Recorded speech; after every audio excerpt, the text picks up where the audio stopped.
Okay, what are you saying, people? Welcome back to another stream. Hope everyone is doing good this Monday morning.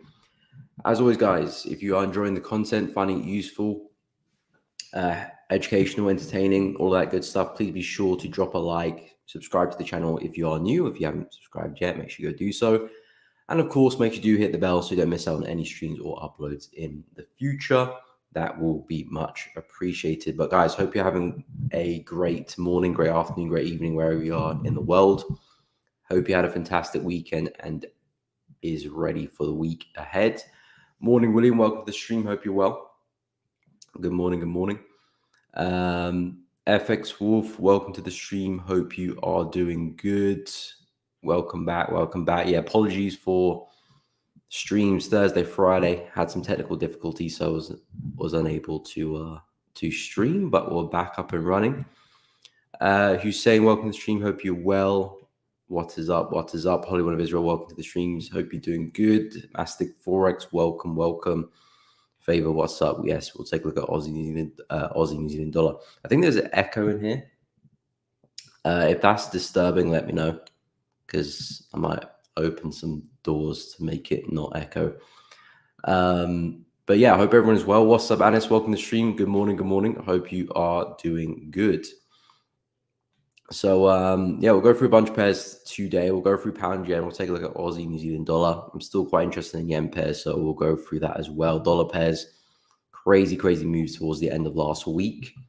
Dollar was just falling through the floor, and pounds rising, euros rising. So, and gold shot up as well. So interesting moves across the board. But with pound yen, you're looking forward to a pound yen short. Do you have a level in particular, FX Wolf, where you're looking to take some shorts on pound yen, or are you gonna just see how price moves and see, maybe sometime in the week you'll plan an opportunity, you'll plan a setup? In my book, I think pound yen does look like it's kind of gearing up for a move, and I'm expecting that to be the downside. The reason I say that's because it's been sideways for the past week. Price has just hit this area here, did it last week, and it hasn't gone anywhere since. And it's kind of moving in a bit of a range, actually, between the high there and the low there. So I do think price is gearing up for a move to the downside. I think the yen pairs are. Some already kind of made the move, like dollar yen, because dollar was very, very weak. So that had a bit more success on the move down, whereas pound yen is a bit sideways. So I do think we're getting ready for a breakout. If you're looking for moves for pound yen, I think a smart move would be waiting for the consolidation to break. They're looking for opportunities on the retest of that. That could be a nice time to look for some opportunities. Likewise, if you're looking to trade within the range, then price was the push back to the higher end. Then you could be looking at shorting up high. Maybe some entries on the hourly chart or the 30-minute chart could look good. You can see pound yen rebounding that high many times. We could do that again, of course. And you could just look to play the range, really keep it simple, short high, back to the low, and that could be a target or at least a partial target. And if you do break out, maybe you can leave some positions to run, because we do have that potential. We do have that potential swing back to the low there for the yen pairs. Maybe they are going to have a bigger move up at some point. Maybe they're going to continue the trend. We don't know as traders. But if the trend is going to continue, then there's a good chance we do get to that low anyway. So leaving some positions to run might be a smart move to make. But at least a nice range play from the highest low looks like a good shout. I mean, at the moment, we're coming to the lower end of the range. There could be some buys. I'm not really looking to buy the yen pairs just yet, so that's not really my trade. But push to the high, that does become a bit interesting, especially on the hourly, maybe 30-minute time frames. But yeah, I do think pound yen shorts do look good. I've highlighted a couple areas I'm looking at, but yeah, we're having such a hard time pushing up, so it does tell me that the yen pairs probably will drop. How far? Yeah, that's the question. That is the question. Aussie New Zealand dollar we'll take a look at. SL officially hit on Aussie New Zealand dollar buy this morning. We'll go take a look at Aussie New Zealand dollar. Brian, good morning. Good morning. Welcome to the stream. Hope you're well. FX Wolf 188.927. Whereabouts is that? 188.927, 927. Isn't that currently? Yeah, it's more or less where price is currently. So you're looking to short around now? I mean, oh, okay. Price is 189. 188 would be around there. Okay, so you might be waiting for the break of the low then, which makes perfect sense to me. If price can break through that low, I would anticipate more downside as well. So yeah, I think we're on the same boat. Zenzo, welcome to the stream. Morning. Hope you're good. FX Wolf, exactly. Nice. Love to hear it. Okay, we'll take a look at Aussie New Zealand dollar. Not my favorite pair, but we'll have a look. See.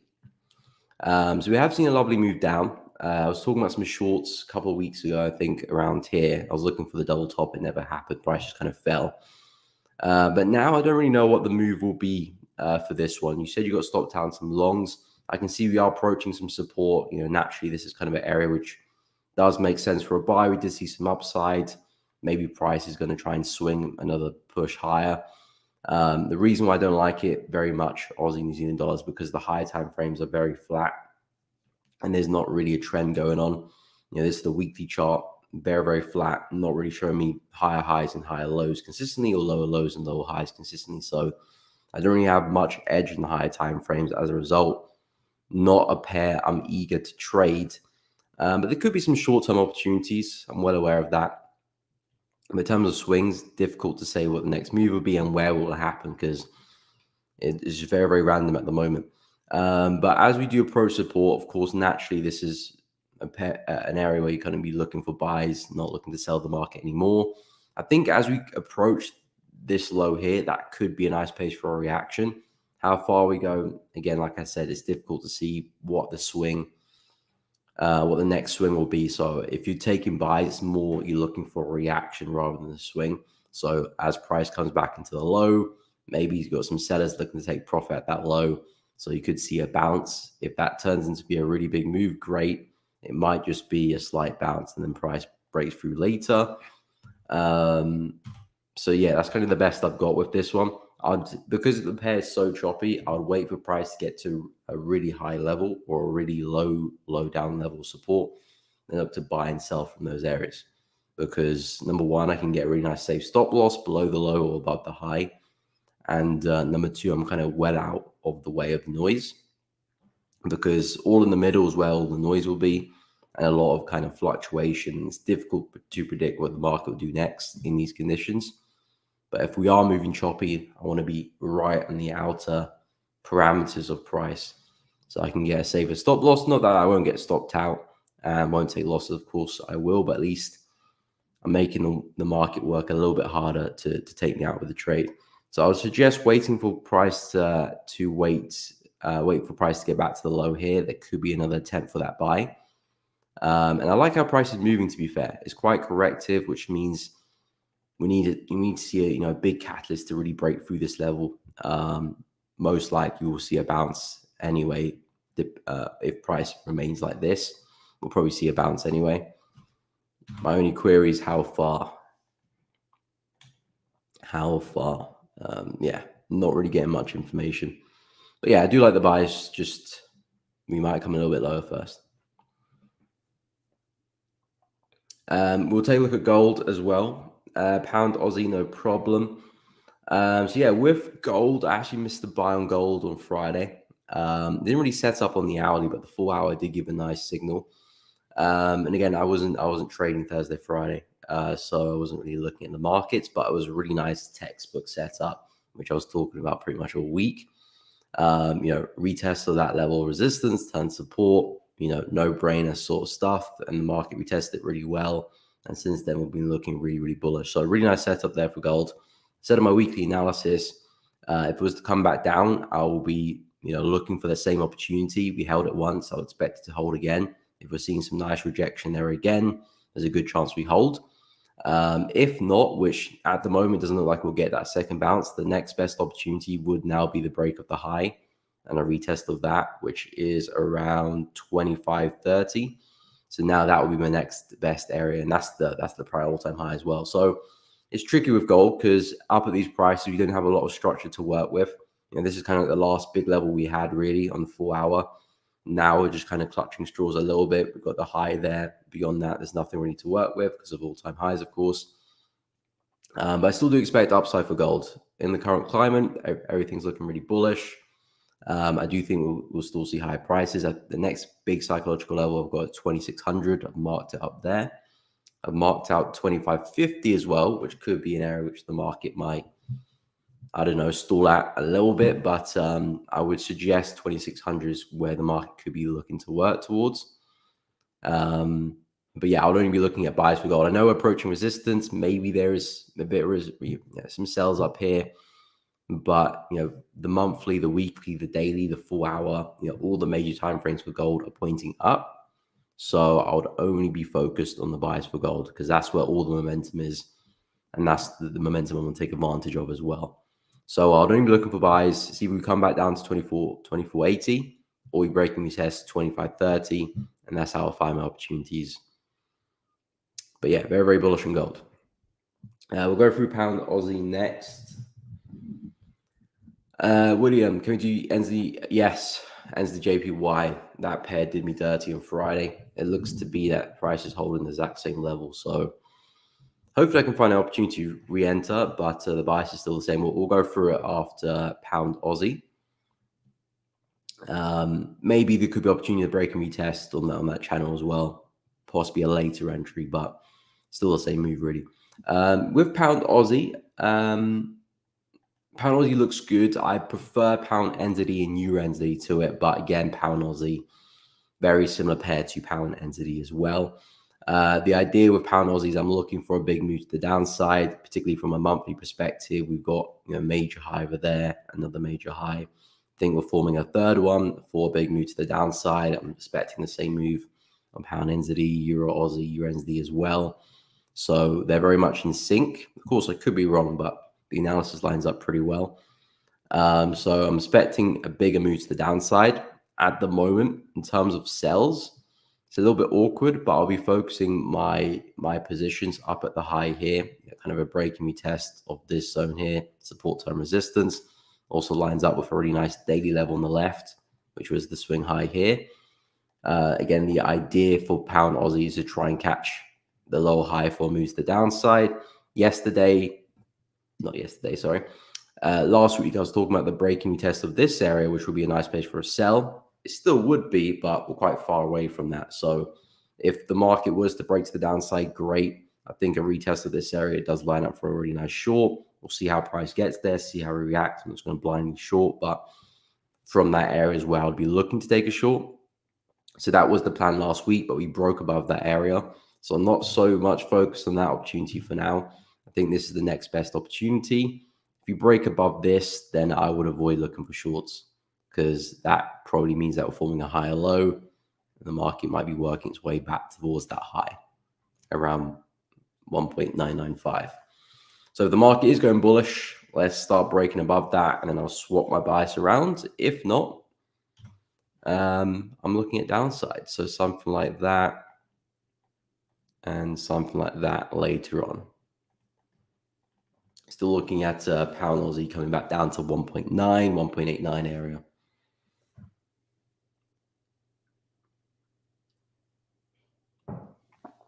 So hopefully that made sense on pound Aussie. We'll go through New Zealand yen next. What's up, Kojo? Watching from Ghana, wicked. Hope you are well.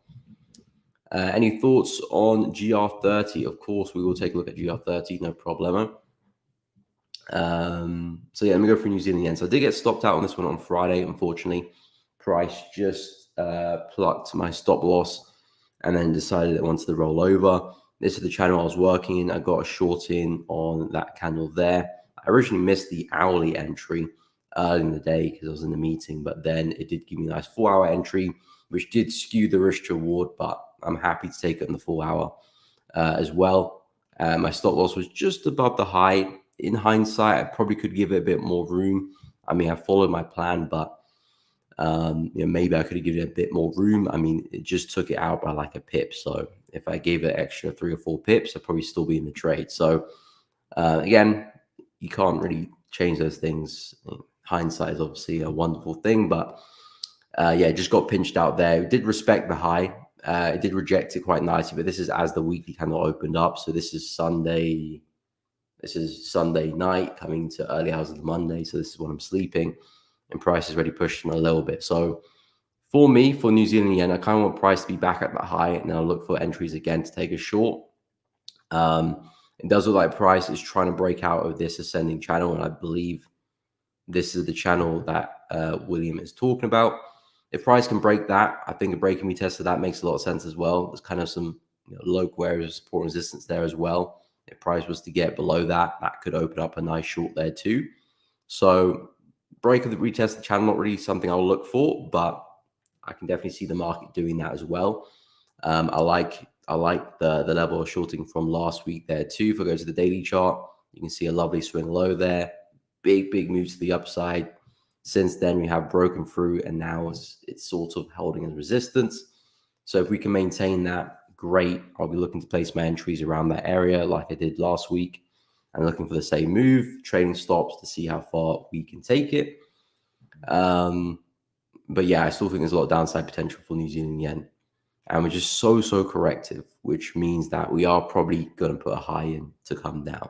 If the market was seeing a little bit more momentum to the upside, maybe we've got a reversal hands, but because it's so corrective, I think we'll drop, and then we'll go from there. But yeah, breaking retest of the channel makes a lot of sense as well. This is the setup I'll be after, but we're looking for the same move really, which is a move lower, and possibly, if all goes well, maybe a swing to that low, which is quite far away from the level I'm looking to short from. It's about 500-600 pips.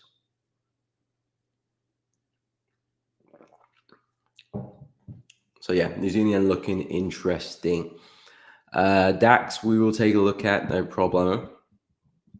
Holy One, what is up? I have 20 swing trade setups. Okay. That was probably one get trade till like Tuesday, Wednesday. So taking my hands for high probability. I mean, that's the aim of the game, my friend. That's the aim of the game. Wait for your setups to come to you rather than you trying to look and try and force something. And that's really where a lot of the that's where you start to think like an actual trader, because trading is not going on the hunt for something and trying to find anything that looks like remotely like a trade. You do your analysis, you know what you're looking for, wait for your confluences to align. All you have to do is wait for the opportunity to rise, and that's why it's quite difficult, because a lot of people will think they have to be doing something to be productive in the markets, which in pretty much all areas of life, it's true. You want to be hard work, you want to be doing something, you want to be proactive. But in trading, it's almost the opposite, really. Of course, you want to make sure you've done the hard work in terms of formulating your strategy, creating a trading plan, testing the plan. So that's where the hard work is done. But in terms of live trading, you're waiting for the market to come to you, which is where you get that quote from. Like 90% of the time you're sitting on your hands, only 10% of the time is trading. It pretty much is that. Anywho, we'll go through DAX. It's not on the list. Let me take a look. So yeah, for the DAX, okay. So I said I was very bullish on this one because we had a very kind of V-shape reversal. We smashed straight through that area, and we had this really impressive wick to the downside there a couple of weeks ago. So I'm looking for the DAX to actually take out that high and see some new highs. I think the other indices are very close to doing that. NAS, okay, that one's still got a bit of a way to go. US 30, okay, that one's very close to making a new high. I think we'll probably do it at some point this week, maybe even today. S&P likewise as well, some point this week, but again, could easily be today that we create that new high. And I think the DAX is no different. It's going to eventually get there.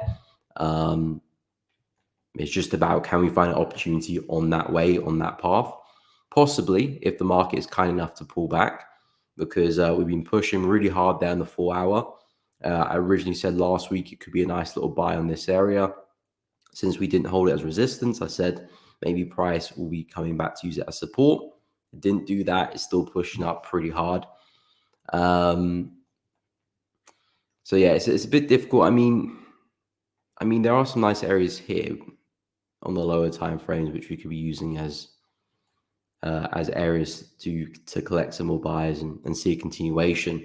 So I wouldn't mind that, but I wouldn't try and take this trade to the moon in terms of back to the high there, just because it's more lower time frame. It's more of an intraday trade. It's more like, okay, if price does pull back today, there's a good chance that for the rest of the day or maybe into tomorrow will continue higher. So that would mean maybe back to the high here on the left, maybe a bit higher than that. And that's kind of the trade idea done. I wouldn't try and swing a trade back to the high from here. First of all, I want a deeper pullback, and I would want a more stronger level to be buying from. But from an intraday perspective, I think that's great. I know we're approaching some resistance now, which could cause a bit of noise, hence why you kind of want to trade it for the day. But in terms of the direction for the DAX, I think there's a very high chance we're coming back to take out that high. So if you're looking for buys, I think you're in a good place. Of course, you've got to be smart about it, not just buy randomly, waiting for your setups to form. But I think generally speaking, buys is the best bet. And if you do come a lot lower, I think that could really set up a really nice swing trade going forward. I'm not too sure if we make such a big move to the downside. I think that's a bit much there. If it happens, it happens. But I think more realistically, you might just get some pullbacks like this, and we might slowly make our way to the upside, which could provide more than one setup on the way up, which could be really, really good for intraday positions. But yeah, DAX, I'm expecting more upside. A bit of resistance here, so we might see some downside anyway. And I think keep an eye on 18,500. I like how price is kind of just consolidating just above it, because then we can push down, take out some early buys, and use that to our advantage. But yeah, regardless, DAX, I'm very, very bullish on.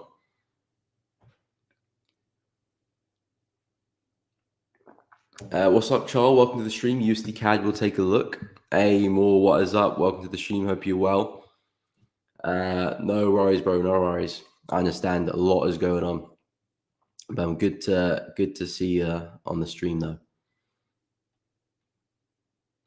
Yeah, I wish you a blessed day as well, man. Good luck with everything with the store. Hope it's all going smoothly, even though business not always goes smoothly in the beginning. But I hope everything's going well. Okay, no problem, man. No problemo. So yeah, dollar CAD. I'll take a look at dollar CAD. Again, any other pairs people want me to take a look at, you can just drop it down in the chat. After dollar CAD, I will go through my watch list though. My plan for the week. So yeah, dollar CAD was exceptionally bearish. Was CAD strong on Friday? I know dollar was weak. Okay, maybe it might be dollar. I don't know. I thought that was CAD strong as well, but it looks like it might just be dollar weakness. But anyway, dollar CAD, really, really big moves to the downside on Friday, smashing through 1.36. This was a big level for the daily chart for a number of days, a number of weeks even. We held it really well as support here, as we can see, and we used it pretty well as resistance not too long ago as well. So when we broke through, that's a pretty significant break, and now I'm expecting kind of more downside. It would be great to see price come back and retest this as resistance. That would be a great place to look to short and look for some entries, but it will take its time. Again, from a top-down perspective, the weekly chart, we've had a really big rejection up at the range high of the weekly range. So this is the weekly time frame. This is our resistance up there. That's our support down there. About 3 weeks ago, we had a really nice bearish engulfing candle over here, rejecting the high. So I'm expecting price to push down to the low. And yeah, we're seeing the momentum needed for it. So I do expect longer term us to eventually find ourselves back down at 1.324. But in the meantime, there's some areas we'll target before that.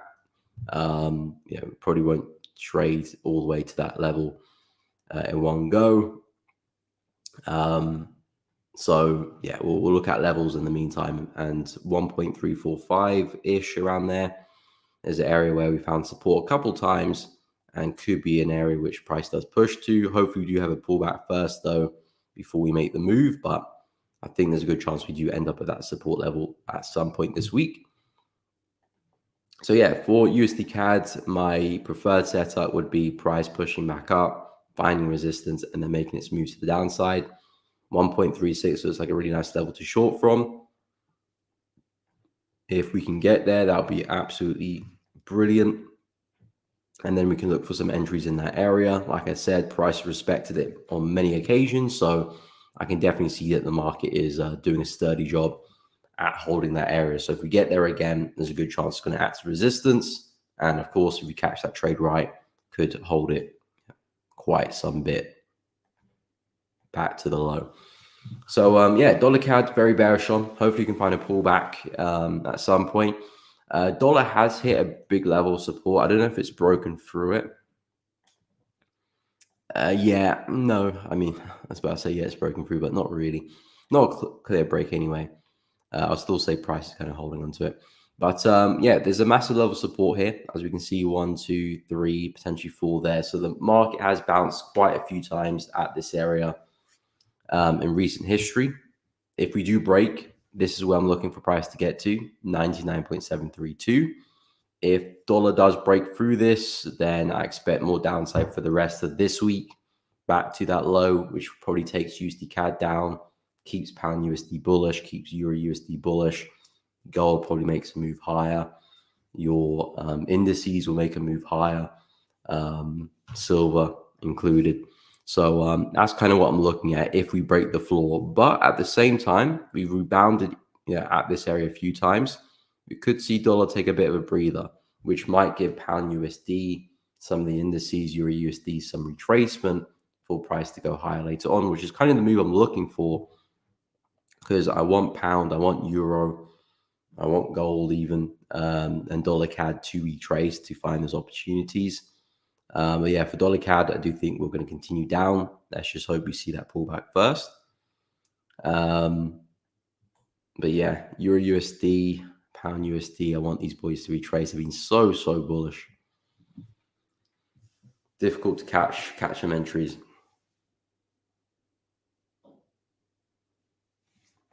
No problem. Happy to help. Harry will go through UJ, no problem.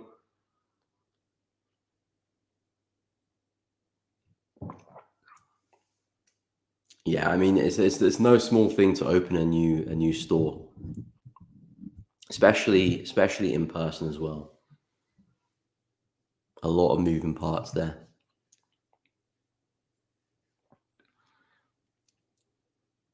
Have to keep driving. Okay, more. Don't want you to get in an accident, mate. Watching my stream. Want people to be driving safe. Okay, we'll see you on Friday then. I'll be counting on it. Kojo, during your hardest times during train journey, what was the one catalyst that kept you going? Good question. Probably just belief in myself that I would make it work, really. Yeah. Yeah, just belief in yourself that you would make it work, really. Because like you see other traders do well and be successful, and then the other question is, why can't you be successful as well? And yeah, you just keep pushing. So yeah, I would say just a natural belief in yourself that you'll make it work. Of course, it's not going to be easy, and trading is one of those things where it can be really demoralizing, especially if you lose some live funds that you weren't really supposed to lose. Sometimes you think, if I didn't trade, I could have just still held on to that money and used it for something else. But you just got to look at it as like an investment or a down payment, for your future success, which is difficult, especially when things aren't going well. But just have natural belief, natural confidence that it will eventually work, and take your time with it. Trading's not something where you're going to get in one day and you're going to be successful in one day.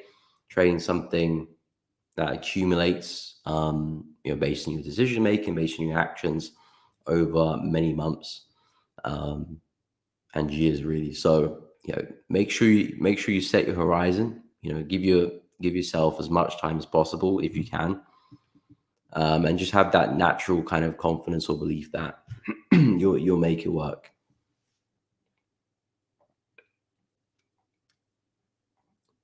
But yeah, good question. I already thought about that. But looking back, it's probably just your belief in yourself.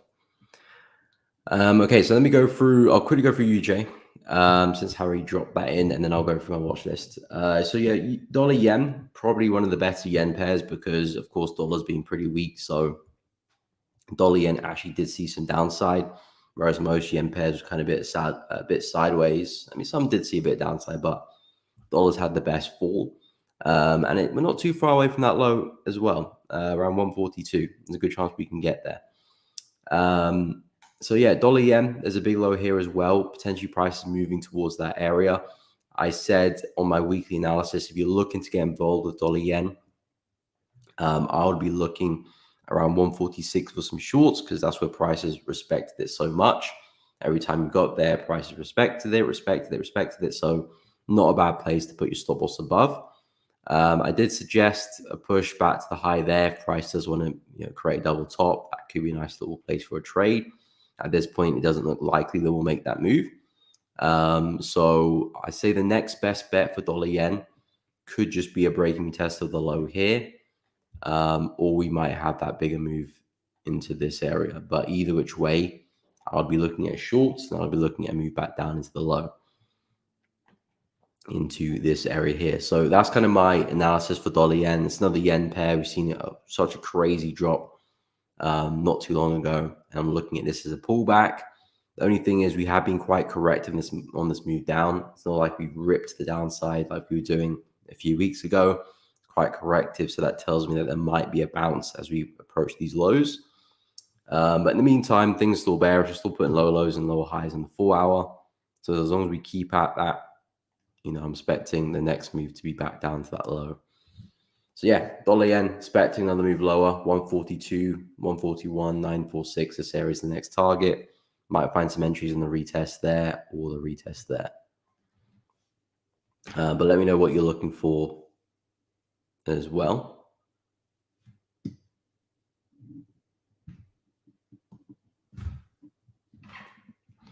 Yeah, that's a good point as well. That's a good point. Don't focus on the money trades on YouTube are making while you're struggling. That's even worse. Yeah, that's a big one, especially with social media today. I mean, when I was starting out, I think a bit of a blessing was I wasn't really on social media like that for trading anyway. Of course, I was on social media, but I wasn't really looking at other traders. There was a couple of traders that I was following at the time, but in terms of the content you see today, there's a lot of trading content and a lot of traders online, which can be a good thing, but it can be a big distraction if you're just going to be looking at everyone and everything, especially when trading isn't going your way. It could be a really big kind of, it can be really disheartening. Seeing other people doing very well, and then you're just taking big losses, and then you feel like you need to make it back, or you need to be in trades because other people are taking trades.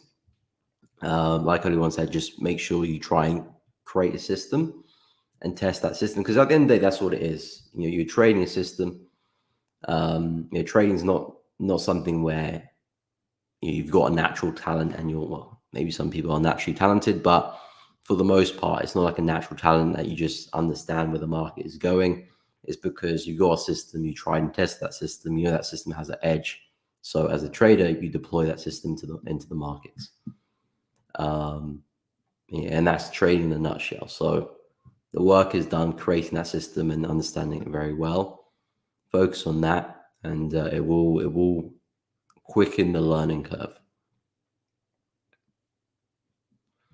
Good morning, Dark Sean. Why have you missed? Not much. I'm about to go through my watch list in a moment. We've gone through a few yen pairs. Haven't really gone through many dollar pairs, but we discussed the DXY in a bit of detail. Took a look at gold as well, so looking really bullish. And that's about it. Haven't gone through quite a few pairs yet, but not to worry. We will go through. I'll go through my watch list in a moment. Would you say you found your niche? You found your niche with trading? What do you mean by niche? Do you mean by niche in trading or my niche is trading. If you're talking about my niche inside trading, I would say I found my niche in terms of how I trade. I'm very, very kind of particular with the trades I take, and I know exactly what I'm looking for. So I suppose I found my niche that way. If you're talking about my niche is trading, I suppose so, yeah. Ashish, welcome to the stream. Pound USD, looking for a sell. Okay, let me just go through my watch list and then I'll take a look at pound. So yeah, in terms of my watch list, I got a few pairs on it. In terms of the yen pairs, New Zealand yen is still there. If it be kind enough to give me another re-entry at the high, just got pinched out of the trade on Friday, unfortunately. But it's still holding the same level, so the trade is still there. Maybe in hindsight, could have given the trade a little bit more room to breathe, but hindsight is a beautiful thing. So we'll go again. Let's see if we get another setup with that one. But the idea is still the same. We're still retesting, this prior low here on the daily chart. Still looking for a sell to the downside.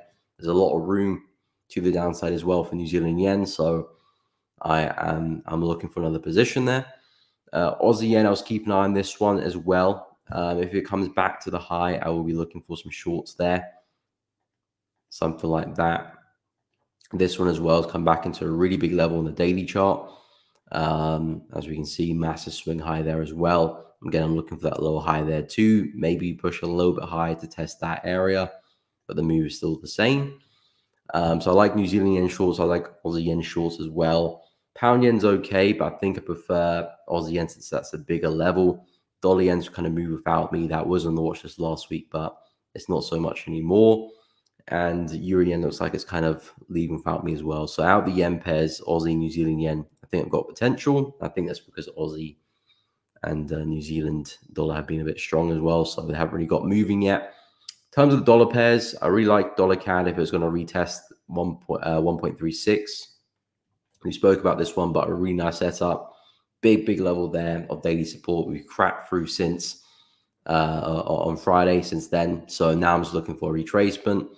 It's a bit of a move for retracement, but the market is quite overextended. We've had a pretty big drop, since this high. Really, we've only seen 2 or 3 bullish candles, and the market's had a really big sell-off. So I do think that retracement is there, and if you can get there, fantastic. I'll look to take some shorts around 1.36, and then some sells back into the low. So USD CAD's on the watch list as well.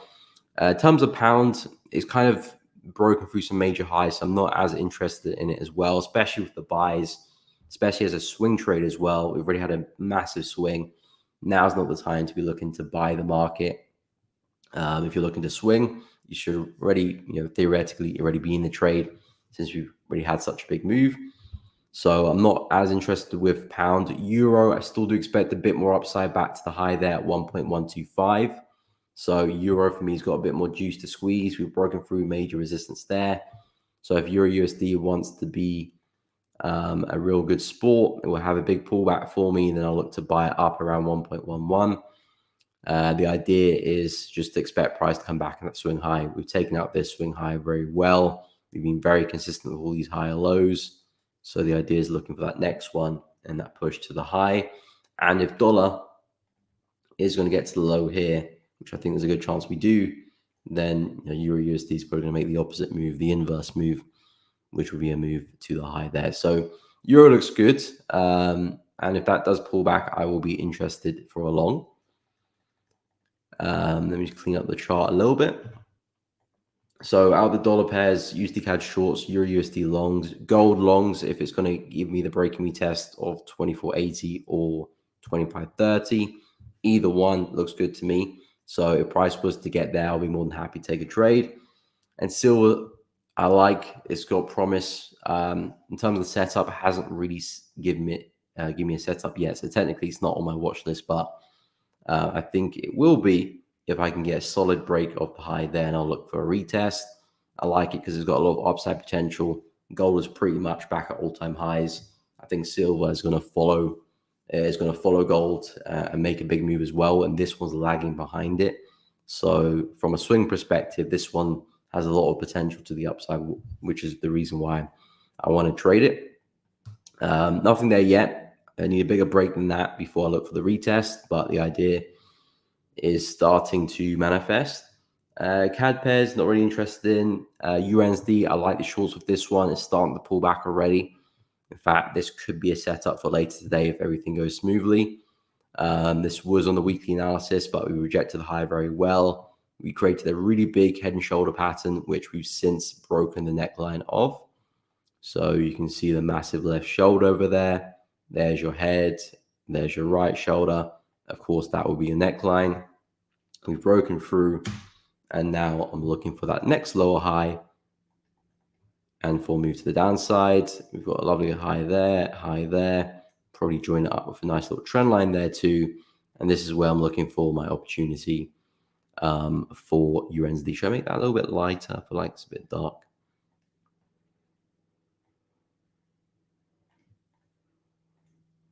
There we go. So yeah, that's the opportunity I'm looking at for USD, retest of 1.81. Really nice support, will be flipped as resistance, and I think there's a big sell-off that the market is going to go through, and the targets I'm looking at is around this area here. So USD is looking good, pound NZD is looking somewhat good, but it's a bit slow. I need it to do something like that before I take any trade. So again, not on the watch list yet, but could be. Euro Aussie, I'm not really interested in. Pound Aussie, I prefer pound NZD, so I haven't added this one to the watch list. And then CHF pairs, not really interested in. Pound CHF, I kind of am, but I'm not too sure I get the trade. I feel like I might have missed it. If he comes back there again, I'll look for it. But the idea again is the retest of the low here for a move down. We'll see what we can get. And that is it.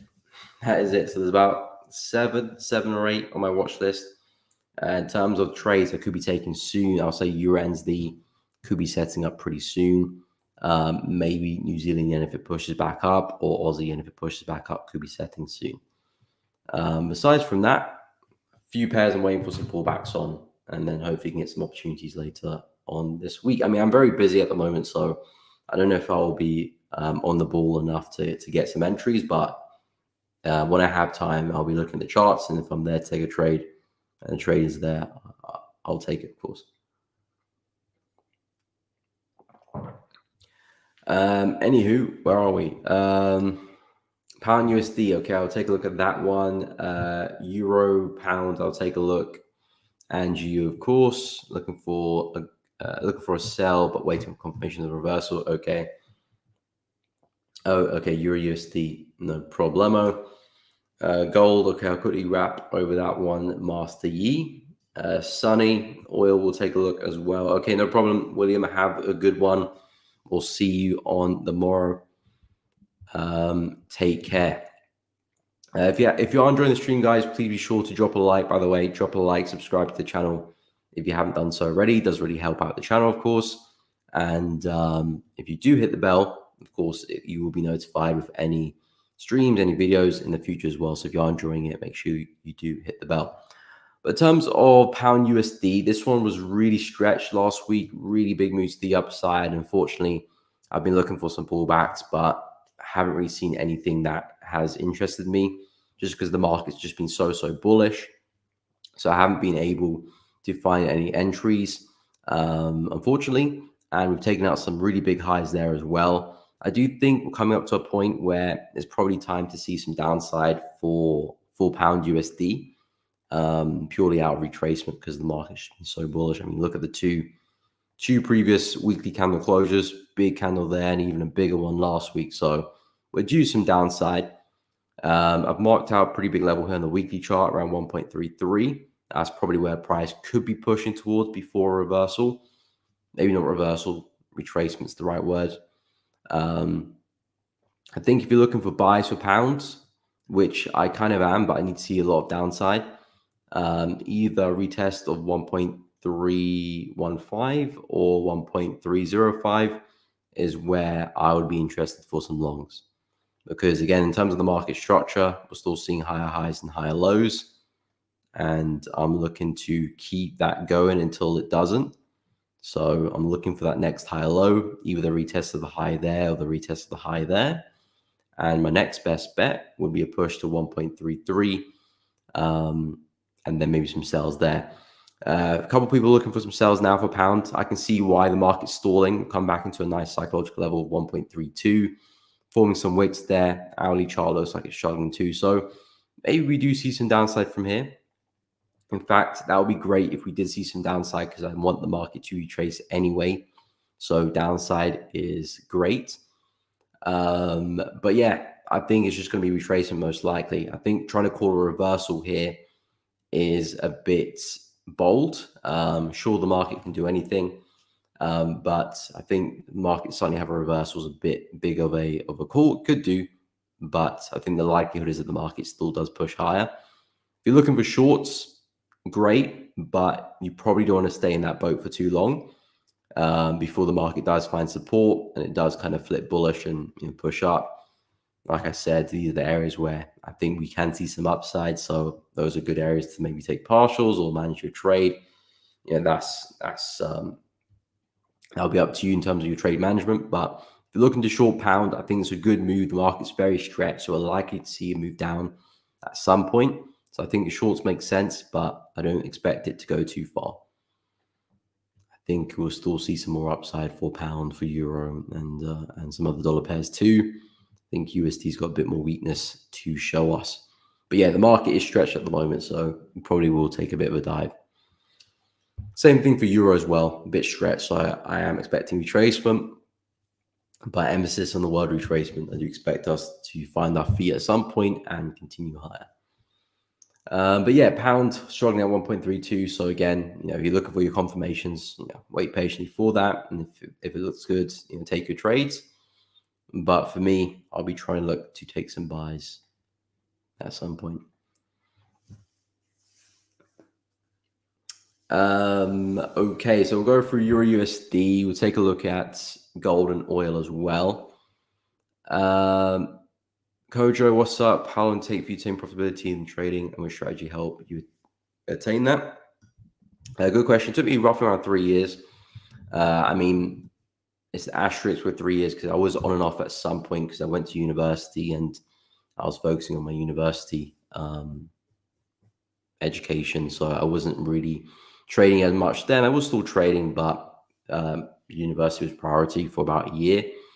But since I started, it was roughly around 3 years until I found consistency. In terms of strategy, it's pretty much what I trade now. Of course, I have kind of tweaked and refined since then because it's a long time ago. I have tweaked and refined, but essentially the idea is looking for pullbacks, looking to buy at solid support and areas of support and resistance with some other confidence as well, but mainly looking at just trend following and trying to maximize, well, not maximize the risk reward because I did because at the time I had my take profits was set at 3R and I was taking partials at 1.5R and I was taking 50% profit actually. I was taking 50% profit at 1.5R and then taking 50% at 3R, which didn't really maximize my risk reward, but it made sure that when I won, it was bigger than I lost. And also when I was taking those break evens, which are 1.5R, I was still banking some decent profit as well. So my equity curve was quite smooth. I was probably capping myself in terms of the profit because I was taking 50% at 1.5R, and it might have been a bit more profitable not to do that. But in terms of psychologically, and in terms because at the time I was very much a break-even trader for about a year. I was making a bit of money, losing a bit of money, making a bit of money, losing a bit of money. So taking partials, taking 50% partials, actually start to push my equity curve to the upside. So yeah, the trade management part really helped me. Really did help me, definitely mentally as well, because I found it very difficult to hold my trades all the way to 3R or around then. And especially it definitely hurt when I saw trades go my way and then come back, stop me at break even. So I was doing a break even dance for a long while, but trade management side of things really helped push my equity curve higher. And that's the thing when you are break even as well. So only a small tweak you need to get your equity curve to be pushing up higher, because essentially break even means that the money you make is also equal to the money you lose. So if you could just make a little bit more, still lose the same, but make a little bit more, you technically will be profitable. Maybe not mega profitable, but at least you're making money, or just lose a little bit less and you're making money. So The thing about break even, all you need is a little bit of a tweak and that'll get the ball rolling. And for me, that really did came down to the trade management. Yeah, that really did come to the trade management. But since then, I have tweaked and refined and improved myself as well. But yeah, but again, everything I'm trading now is pretty much the same. You can look back through my streams, look back through my channel, and the way I'm analyzing and taking trades is pretty much the same.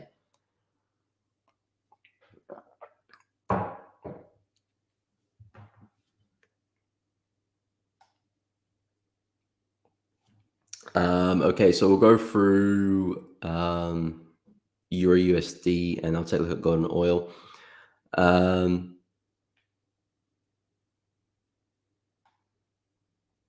I mean, I don't have a mentorship at the moment. To be fair, Mastic Forex, I don't really have a mentorship at the moment. I probably will do something later.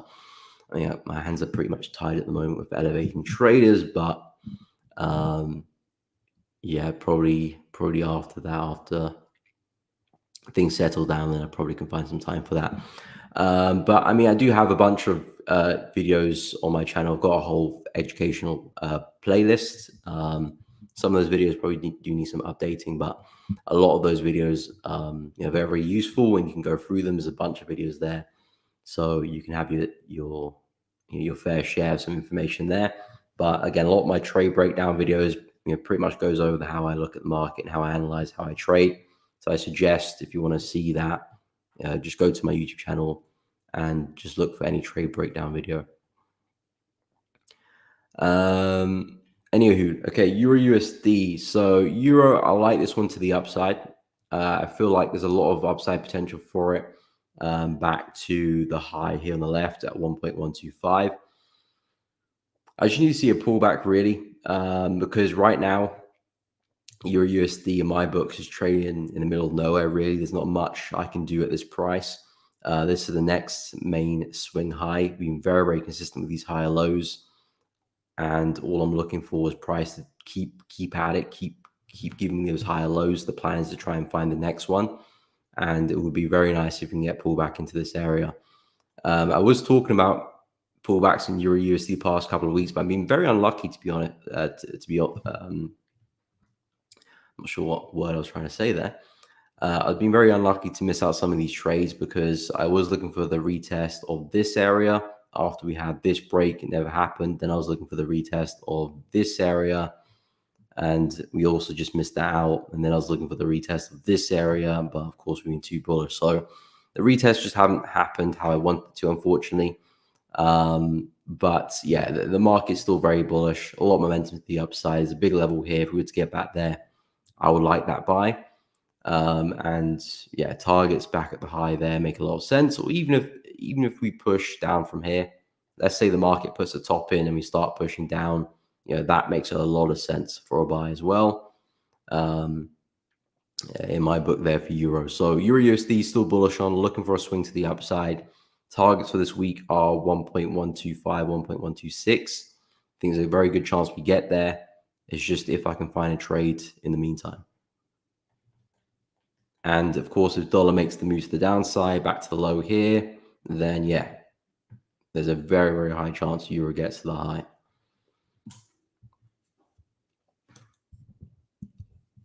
Hos Flash, we will take a look at Aussie, New Zealand dollar. Let me know what you're looking at for Euro as well.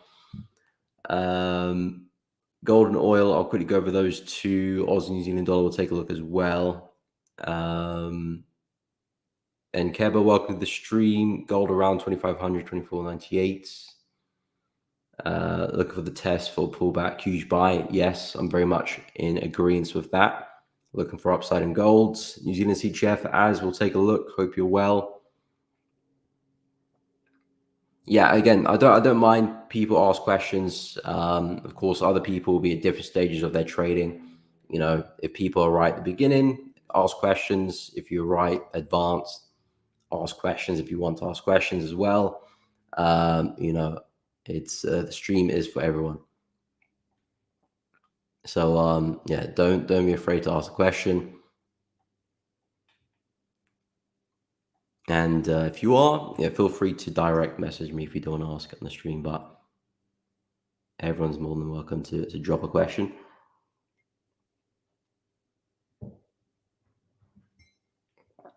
Okay, no problem. Holy One, take care. Yeah, I don't blame her. I do not blame her. Yeah, go spend some time with your fam. Enjoy your holiday. I'm sure Ethiopia's got a bit more to offer than my streams. Okay, so we'll go through gold and oil. So yeah, gold's very, very bullish on, expecting a lot more upside, and I've marked on a couple areas where gold could be looking to trade towards. 2550, this level's supposed to be. Let me just amend that really quickly.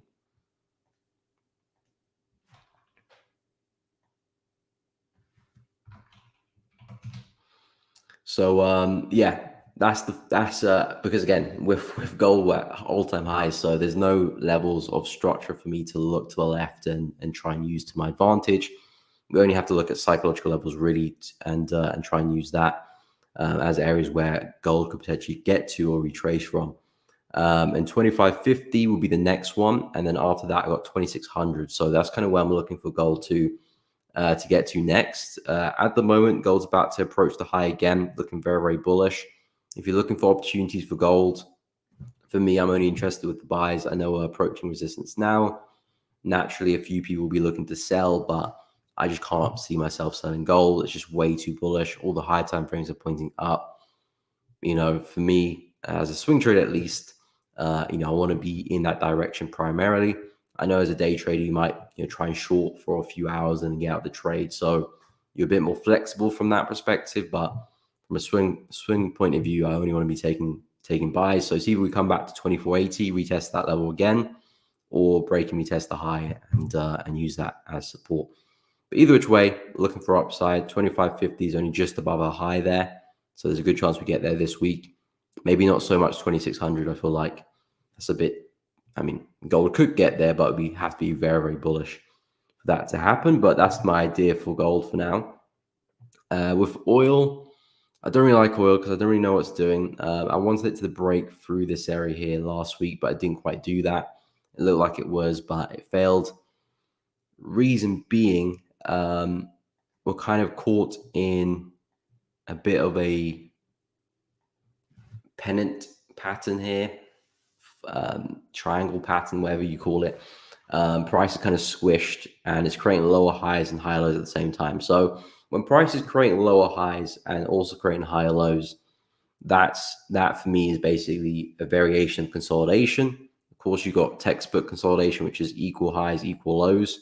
But if price is doing this, that's also a variation of consolidation as well. It's not really price action I want to trade.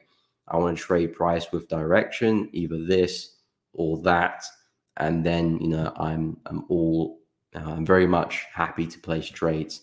But when we're sideways like this, it's difficult to see what price's next move will be. Not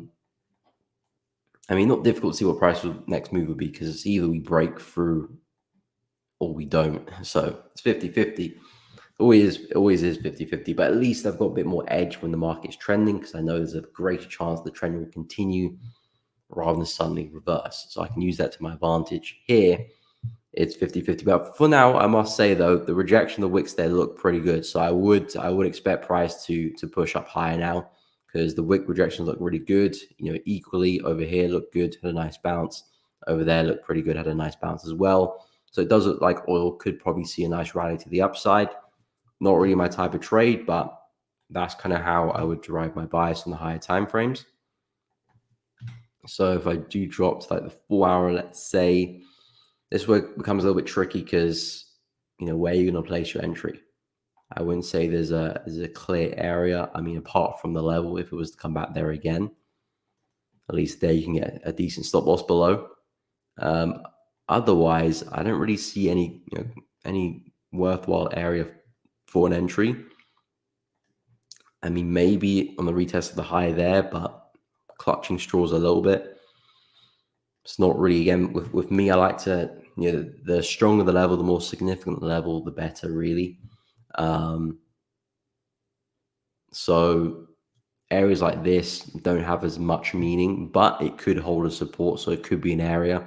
It really depends how we get there and how we react, if it'll be a good trade or not. But yeah, other than these two areas, I'm not really seeing much. I would be looking for buys. I like the rejection on the weekly. There's a good chance we're probably going to see a push up higher this week. But in terms of finding a good buy, I'm not really seeing that. So that's the only problem with oil. The bias might be okay, but how do you trade it?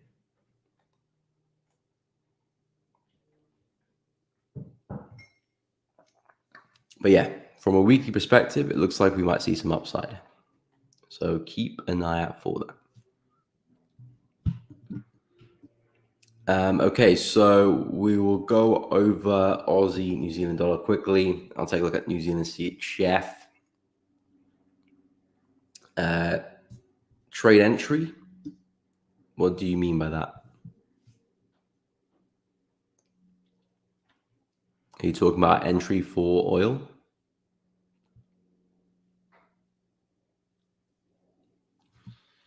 Sunny in sells at the top. Nice. Okay, so what's your take profit then?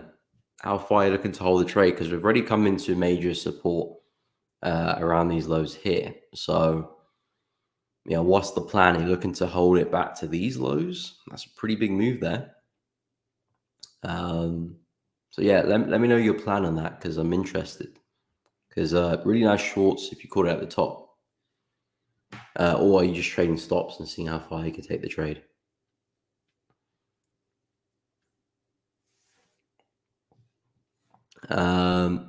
New entry for a trade. Yeah, I mean, if I do get entries, I'll let you know. I'll let you know. What pair I'm trading on the Telegram and what my entry is. But I don't have any open positions at the moment. Holding to New York. Oh, okay. So you mean like intraday? You short from the top. Oh, okay, it makes sense. I thought you short them from like up here. Okay, I mean, it's looking like prices like to retrace again. I'm not too sure how long. The conditions aren't great in the lower time frames. But again, if you're looking at intraday, you're a bit more flexible. You can be in and out. Anyway, so Aussie New Zealand dollar. So yeah, for this one, I do think we can see a bit of upside. I do think we can see a bit of upside for this one as we approach 1.086. Again, like I said, with the conditions, it's not great. I don't know what price is doing. This is the daily chart. Very, very messy stuff. So I'm doing my best to stay away from Aussie New Zealand dollar until it cleans itself up. But what I can say in these conditions is that you want to be making sure you're buying low and selling high, because the market just keeps reverting on itself. And especially if you can wait for price to get to really strong support, you're just in a better place for a buy naturally. Like this low here, if you can get a stop loss underneath that, you're in a good place. Not that the trade will be successful, but if you're going to take trades in here, it's going to be very difficult to get some clean trades because the market is just very random. But if we do push back the low, we'll see what price does. I like how price is moving because it's very, very corrective in this channel. So it tells me that price is struggling on its way down, which means a move higher at some point is likely. How high it goes, that's a different question, but I do think we'll see that pop to the upside. And in terms of a smart place, sensible place to long, 1.08470 in my book looks like a really nice place for a buy anyway. So Aussie New Zealand dollar, I'll be focused on buys, trying to see if I can catch a reaction off that low. How far it goes, that's a different question. I don't really have a target with this one. You've noticed with most of my analysis, I've always talked about where I'm expecting price to get to and higher time frame targets. With this pair, I don't really have that. So there's no target I'm working towards. Just because of the lack of clarity in the higher time frames. But if we can catch a nice reaction off the low, if you're trading stops, you can just see how far you can take it. So you don't really need a target necessarily. But I think with this one, because of how price is moving, you want to be a bit more aggressive with your trade management. We're not moving so smoothly. But yeah, that's kind of what I'm looking at for this pair. Pound USD. Okay, 74.7. Let me just quickly go check where that is. 74.7. Okay, so it's around here. Okay, that's a reasonable target. We'll see if we can get there during New York. I mean, price is pretty flat right now. Had a bit of a move early London, but a bit sideways. But maybe New York we get going. Haven't checked the news for this week. I need to go and do that. But let me go through pound USD. So yeah, like I said, for pound USD, a few people looking to sell it, and again, I understand why. We've had a pretty big move to the upside. The market's in an area where it's likely to retrace, but again, the emphasis is on the word retrace. I'm expecting a move down, but for the short term, because I think the long term, the move is still higher.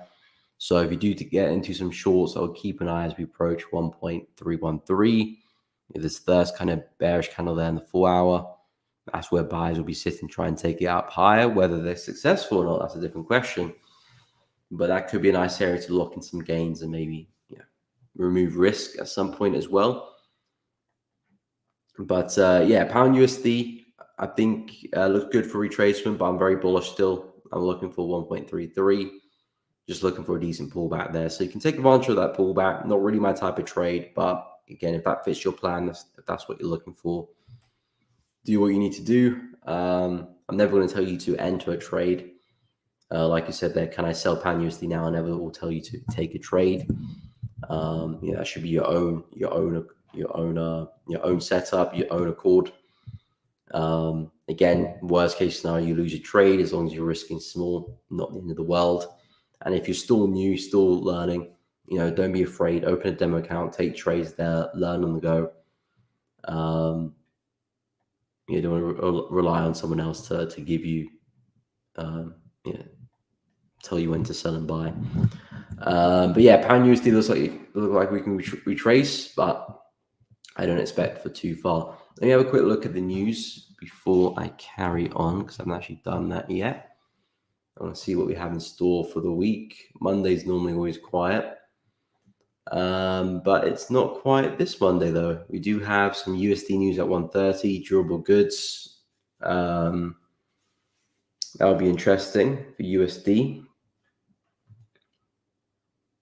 So if you are looking to sell pound USD, keep an eye on that news because that will affect dollar. Tuesday, not much going on. No major news. So Tuesday, pretty smooth sailing.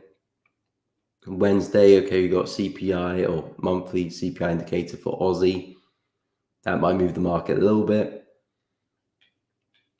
In the afternoon, not much, pretty flat. Thursday,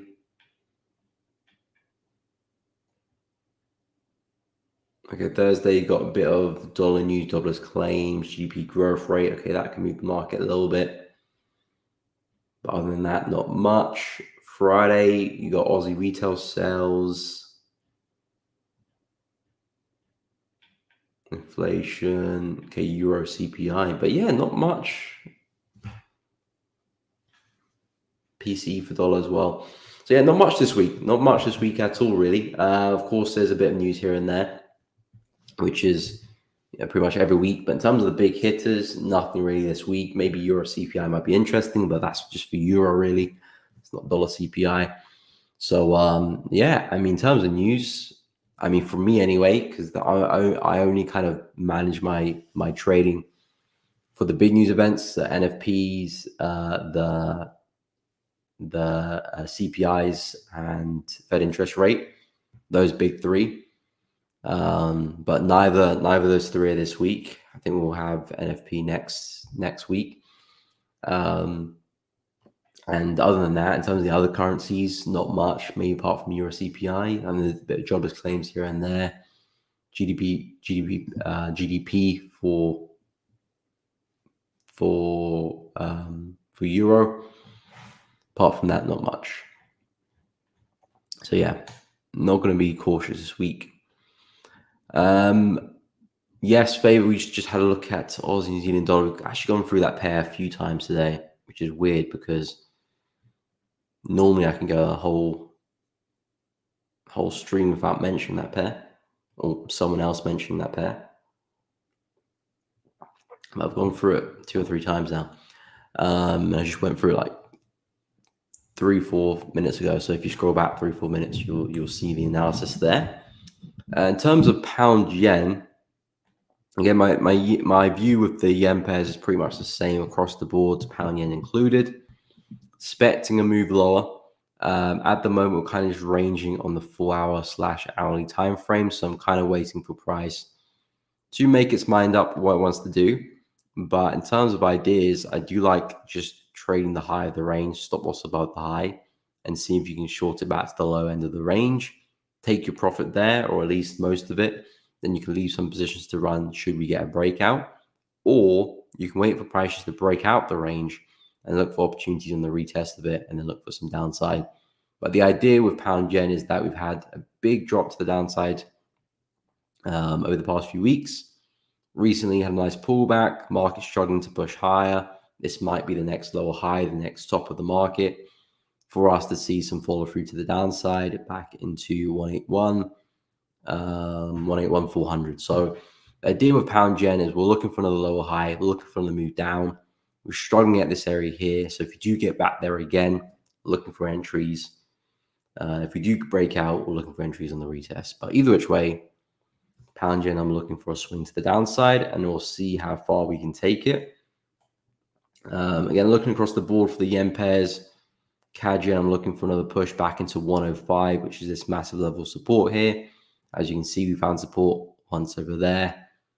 Again there, that's a horrible drawing. There we go. And a third time there, just about with that big wick. So this is definitely where price is attracted towards. It looks like price is putting a high in. We've come back for a nice retest of that low.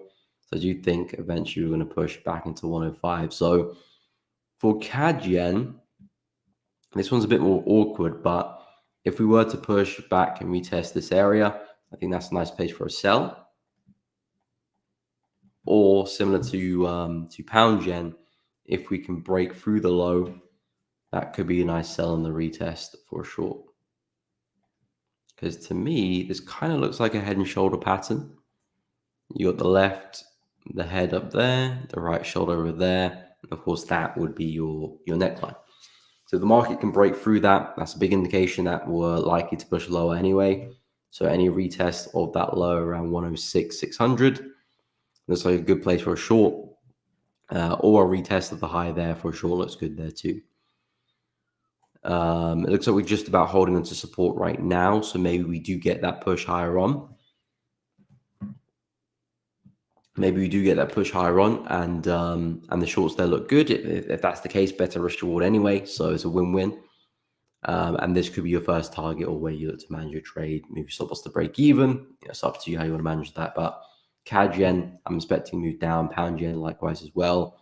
New Zealand yen, if we can get back to the high, I'll look for some shorts.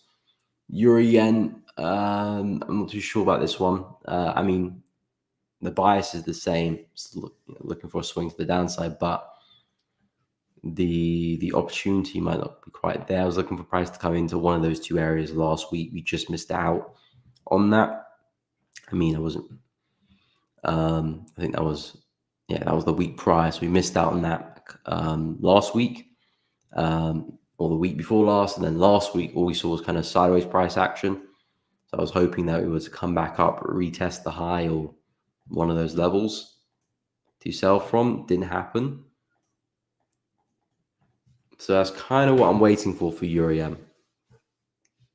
But in all honesty, the other yen pairs look a little bit more attractive to trade. So I'm not really focused on Euro yen. But as I said, Euro yen, the yen pairs in general, I do think they're all going to move in the same direction. Yen is very much the dominant currency here. So if yen's going to be strong, they're going to move down. If yen's going to be weak, they're going to push up. How is the Japanese index looking? Haven't had a look in a few days now. Okay, so it's still in that area. Still struggling. This is the area where I'm expecting to see a move down for the Japanese index, the JP225. This is where I'm looking for a move down from. Hence why I'm also looking a move to the downside for the yen pairs as well. I do think the bigger move for the the Japanese index is back to the high, back to 41K. I do think that's where the market is pushing towards. But it would be great if we can catch a move to the downside first and then maybe some buys later on. This was a really, really big wick rejection there on Monday, not last week, but the week before. Actually, the week before that as well. A really big wick rejection there to the downside. And in my book, this is a very clean uptrend and a trend which is likely going to continue back to the high anyway. And same for the other indices and the DAX as well, and the UK 100 for that matter as well. I think most of the major indices are just going to keep pushing back to their highs. Lovely rejection to the downside, so I do think this is going to push back to the high, which will take the other yen pairs to the upside as well. But in the meantime, have come back into a nice area of supply, resistance, depending what you call it. So I do think we can see a nice move down. And maybe later on we do push to the upside. So I'm hoping I can catch that reaction a little bit with the yen pairs.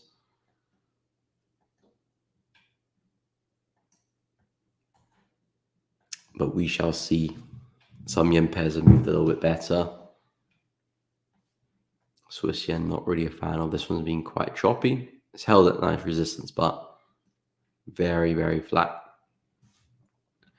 So yeah, that's kind of my view on the yen pairs, pound yen included. But again, we have that kind of correlation across the board, really, with the yen, with the CHF, with the USD. Normally weak together and strong together. And then, of course, you've got gold and silver, which follows that as well.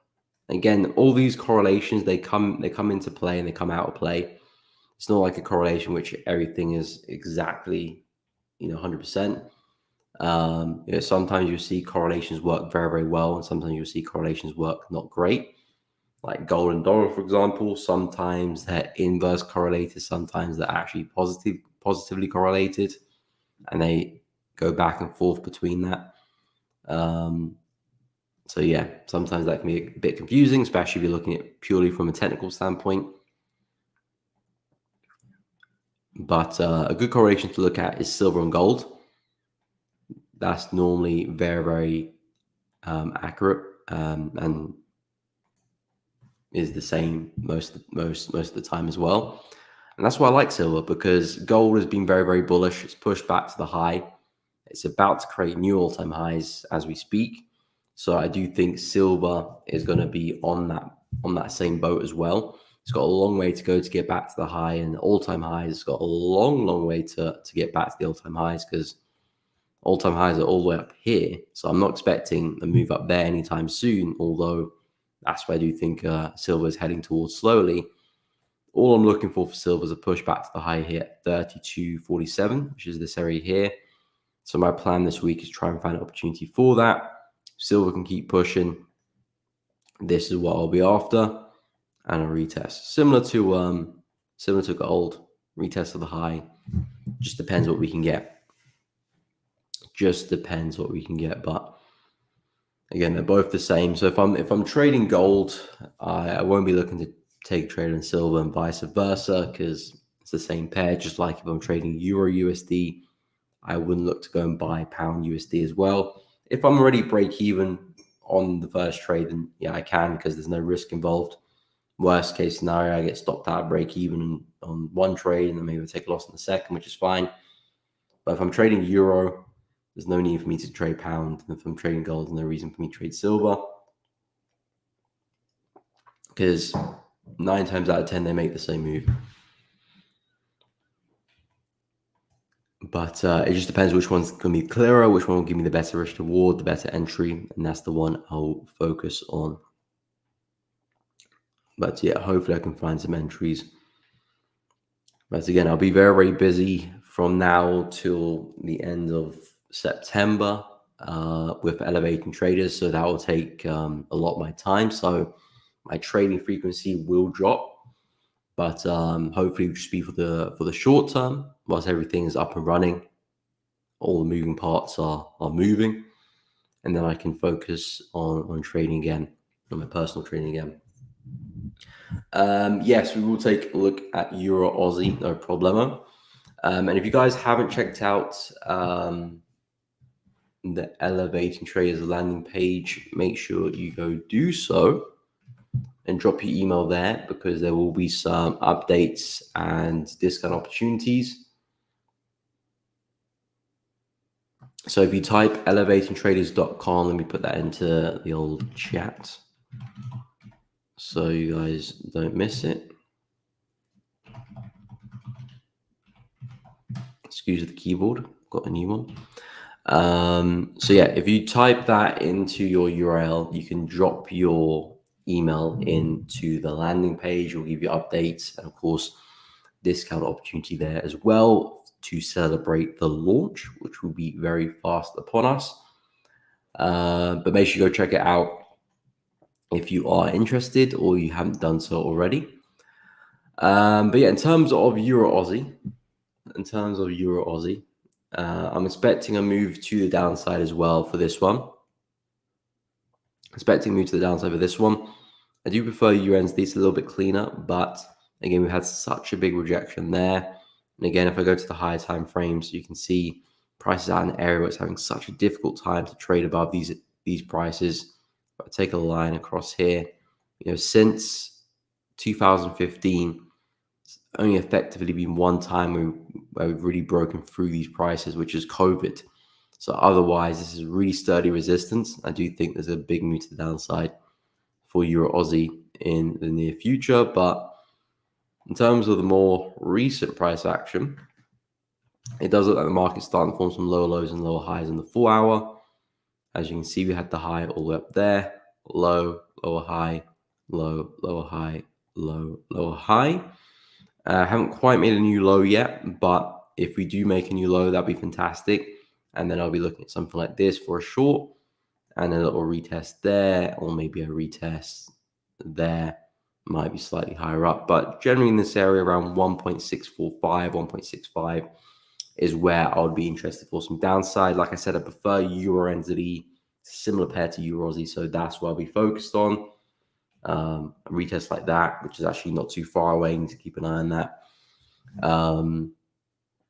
But yeah, Euro Aussie looking at something very similar, and the move down. Like I said, long term I'm very bearish on, so I do expect a lot more downside. There's a big level down here. That could be a nice swing target, although I would suggest take some partials before then. This could be a nice area to do that. Lock in some gains around 1.626.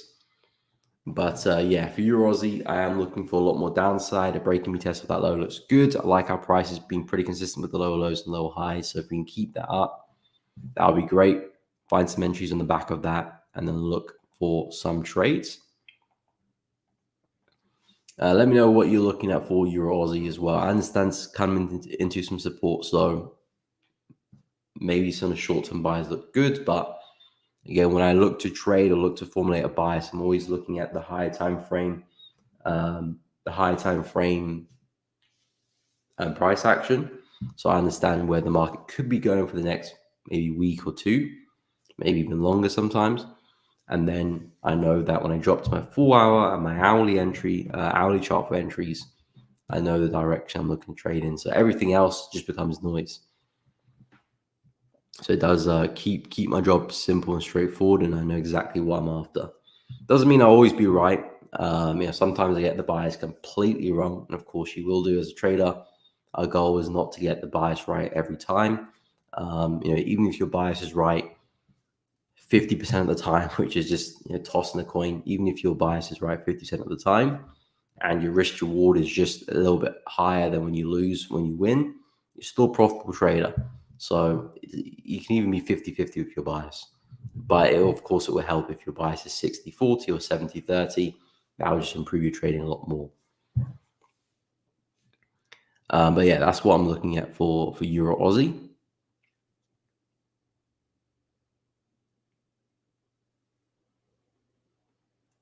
When are you going to put your signal in your Telegram? As you do when I get a signal.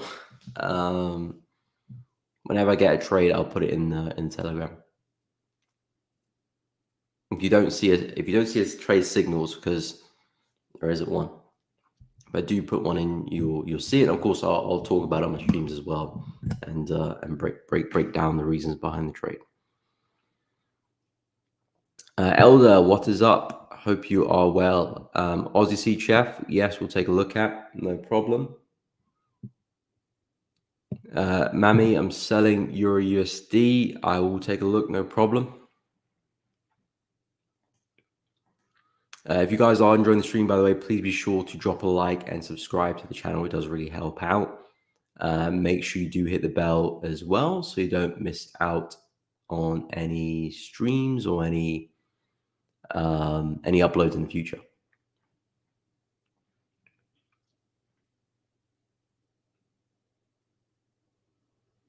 Okay.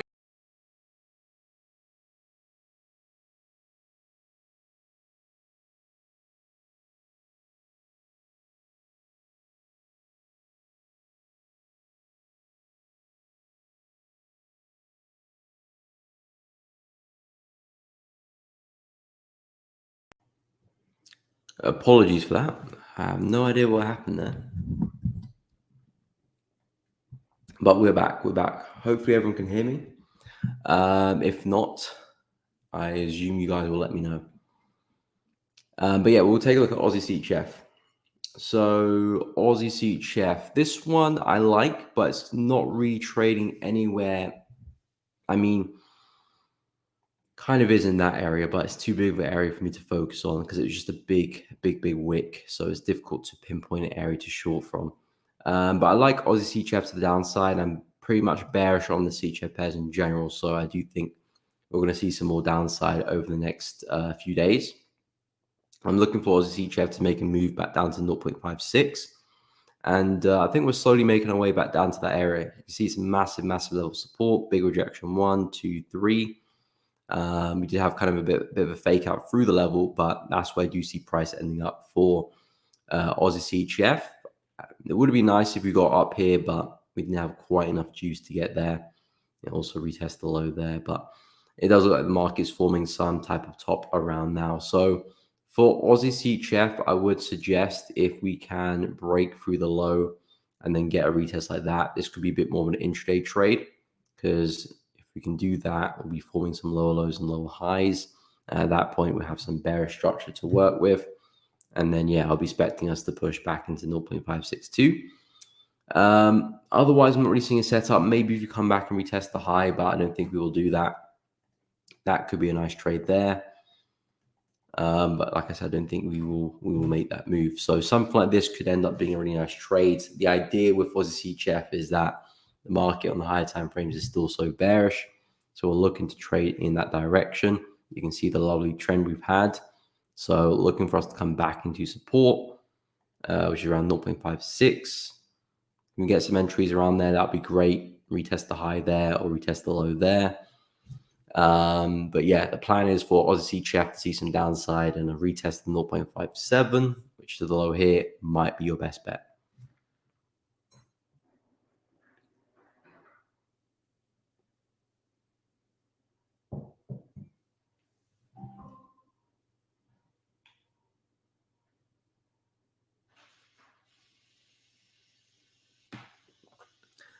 Okay, so we'll take a look at Euro USD. Let me know if that made sense on Aussie Seed Chef.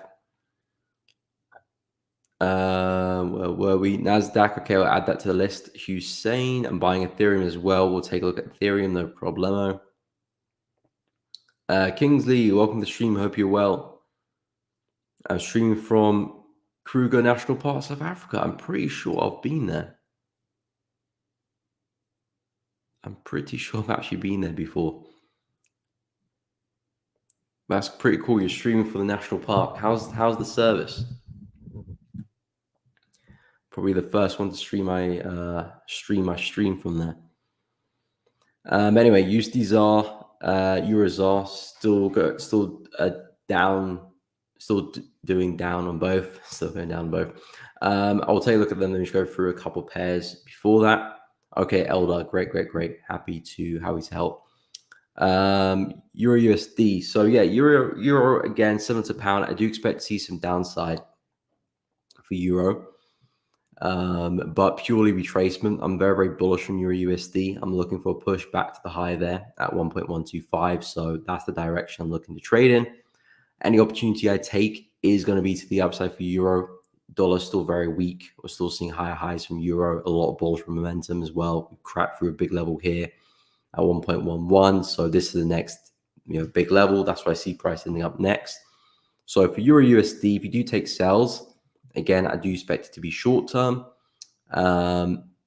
Keep it intraday. If you do take a sell, trade the New York session, London session, trade for the day, and then you look to take your profit or at least manage your risk carefully, trade a stop loss, partial out. It's just because you're up against a lot of momentum, because all the higher time frames have seen a lot of momentum to the upside in the past couple of weeks. So if you do take shorts, it's most likely you're taking advantage of a retracement rather than a reversal. So you don't want to hold into the trade for too long. But yeah, I'm looking for euro to keep pushing. But first, I'm kind of with you. I do want to see a retracement. Not that I'll be selling it, but I want to see it happening so I can buy a little bit deeper down, find some entries, and take a push back to the high. Maybe there's some sells when we do get there again, so that could be a better place for a short, and you probably got a better chance of catching a reversal if there is one back at that high. But that's still my idea for euro. But yeah, sells do make good, but as we approach some of these areas, probably want to be looking at taking some risk off or managing the trade. Of course, if you've got a plan, see the plan out, but my suggestion is being a bit careful. In terms of Ethereum, also on your trades, you said you're shorting Ethereum as well. Ethereum short I like. This is a big old level here, which price has just come back to retest there, as we can see. There's a good chance we could come back and fill that wick and potentially take it out as well. So Ethereum shorts I like. Moving a bit corrective now. We might come up for another retest before we do sell off. So if that's the case, always look for a re-entry or additional trades. It's up to you. But Ethereum, I do think there's downside potential. Actually, a lot of downside potential. There's a massive level of support here on the 4 hour. Already nice support once, twice, a third time there as well. So I think that could be a really nice place where we can get the market towards. And then if you can break through that, fantastic. Can leave some positions to run. But yeah, Ethereum shorts I really like, much more than your Euro USD shorts. But yeah, I think Ethereum's come back to a nice area. We saw a lot of momentum on the break, really correct to move higher up. We've just about taken out the high here on the left. So any early sellers with stop losses just above the high would be liquidated as well. So you can use that to advantage. We might push up one more time, like I said, because this move's quite corrective. It might push up. But as long as we don't break through the area, I do think the seller's there. So yeah, I like the Ethereum downside. NASDAQ, we'll take a look. Hussein, no problem. Take a look at Bitcoin bought at 50K. Okay, we'll go through Bitcoin as well. Go through some crypto. Network very good. Wow, fair play. Watching over the elephants by the stream. What a view. I can imagine. If you could take a picture of that, that'd be great, and you can send it to me. I'd like to see that. But yeah, you're definitely probably the first person to stream whilst on the Safari, so that should be great. Okay, so NASDAQ. Where are we from NASDAQ? So yeah, NASDAQ pretty bullish. As I said with the indices, I do think the major indices, NASDAQ, S&P, Dow Jones, the UK 100, the DAX, I think all of those big indices, JP225, are going to push back to their highs and probably see some new ones. So I think the best place to be looking for some buys, at least if you're looking to swing. I'm sure the market's had a pretty big move up. So maybe, similar to Euro USD, similar to pound, maybe it's time for a retracement. But I'm not really interested in the sells because I think the meat of the move is still to the upside. And even if we do push down, that's just the market probably going to give us a higher low to buy the market back up. I mean, this could be an area here, brief consolidation where we did burst higher. If we do get there, that could be a nice buy.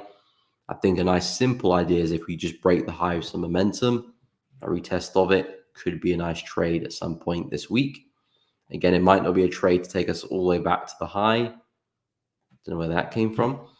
All the way back to the high, but the idea is just to be looking to buy those pullbacks with NAS because the indices are still pretty bullish. You had such a huge sell-off over here on the left, but all of that momentum got erased and price has since gone and broken and taken out that high as well. So this tells me that, yes, we were very bearish for a couple of weeks, seeing some nice low lows and low highs, but all of that momentum, despite that bearish momentum, we've completely reversed that. And not only that, we've also left behind some really nice big wicks on the weekly and some nice strong candle closures as well. So from a weekly perspective, this to me looks like the market just printed another higher low and it's getting ready for another push back to the high over there. So NAS, I do see price still pushing higher. Dow Jones, I still see pushing higher. S&P, I still see pushing higher. So I'd love to be taking advantage of some buys. Again, I don't trade the indices. If I was, we would be looking to buy. And yeah, that's where I expect the market to end up. Maybe not this week, but I'm expecting higher prices. So keep a close eye out for that. And again, if you're looking for sells, I can understand that. We're back at some highs. We haven't seen much of retracement. But like I said with euro, like I said with pound, it's probably just going to be for the day, maybe two. So you want to be not trying to overstay your welcome and hold on that trade for too long, because the chances are we're going to push high at some point.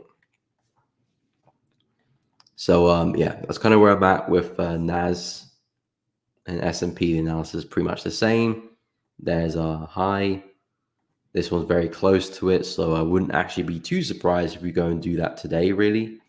But if this one does push down, expecting a higher low and price to push higher, maybe even a retest of this area could look good. Find some entries there. Next higher low. And Bob's your uncle, another push to the upside. So yeah, if you're looking at buying indices, I think you're in a great place. It's just about timing and making sure you're taking good quality trades, not just buying it because I said there's a good chance price goes higher, but that is a good confluence, but also that's a good setup as well. And that can sometimes be a tricky thing because that's where the fear of missing out really does come into play. A lot of people, analysis is not too hard. Once you've spent some time with the market, got a big experience, once you're like 6 months to a year in, your analysis is kind of already at a decent level where you can make sense of the market. Of course, there's always room for improvement, but once you spend like a year in the market, you've kind of got your feet on the ground a little bit. Of course, where the money is made is not by analysis. You don't make money just because you called the market. You make money because you traded that bias as well. You trade that analysis. You found a good trade. You found a good place for a stop loss, and you manage that trade well to then walk away with a profit. That's where the money is made, on the execution. So the analysis is one part, getting that bias, getting that direction, and then the execution is a different part, is where you're waiting for an entry, waiting for your entry triggers, wherever that may be, putting a stop loss in the appropriate place, putting your targets in the appropriate place, and managing everything in between appropriately. That's where the money's made, and where it does become a little bit difficult, because that's where all the emotions is. No one's really emotional when they're analyzing the market. You're just looking at the chart, looking at price, plotting some levels out, looking at the market swings. There's not really too much to be emotional about. But when it does come to actually placing that trade, that's where the fear comes in, greed comes in, anxiety, revenge, stress, all of that. Of course, other people experience different emotions, more so with others and less so with others. And that's where the real kind of concentration needs to be high. But then that's where all your preparation comes down to, knowing your strategy well, knowing the strengths, the weaknesses, where you should be looking for your entries, what gets you into the trade, what gets you out of the trade, where you're putting your stops, where you're putting your targets, how you're managing your trade. All of that should be, very much understood well in advance before you do get into your position, and you know exactly is what you're looking for. If you can get that to a good degree, then it makes your life so much easier when it comes to live trading, because you know exactly is what you're doing, what you're looking for. And if you're not at that stage, then that's what you should be working on.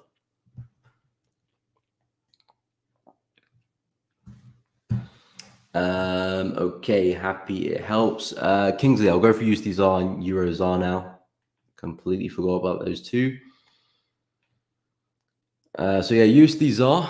Okay, ooh, that's a nice little retracement there. It didn't quite come into this area. I think that's where I was talking about last week. Last week I was talking about a retest of that area, but unfortunately not quite enough juice to get there. But again, in terms of the bias, I'm expecting price to push back into the low 17.5. Yeah, I'll still be bearish bias. You can see all these lower highs there on the weekly chart here for USDZAR. Very, very consistent there with the lower highs. We've tried to continue the trend, but we failed each time really. So the chances of us pushing back into support are pretty great. And this could be a nice place for a buy as well. If you're looking to take some buys for USDZAR, I think 17.5 could be a nice place, but that's where I do see price pushing towards. So if you're looking for some entries, it would be nice if price could push up there, find a little trade there to the downside. I suppose we're kind of holding on to some areas here, but I think the boat might have sailed there. You probably would already want to be in the trade, probably in the lower time frames there as well. But either which way though, USDZAR, I do see that pushing down. 17.5 was the target we discussed last week. That's still very much the target this week. And EuroZAR,